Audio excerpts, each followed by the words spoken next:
Okay, ang lalim. Nahihugot po. Nakakuha tayo ng ilang major arcana. So maybe November 2024, may ilang major event.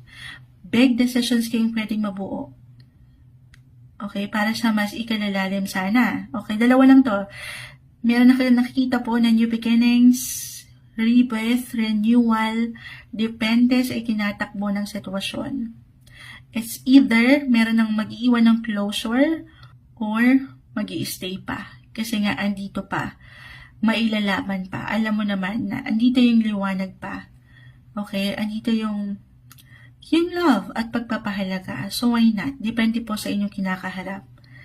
Basta't lagi mong tatandaan, tanungin ang sarili, the Hermit, this is the best month na pag nilay-nilayan po ang iyong buhay, relasyon man or trabaho, kung andito ka pa ba o na soul level pa ba yung connection na meron ka sa iyong buhay, pag-ibig or sa iyong posisyon, maging ano pa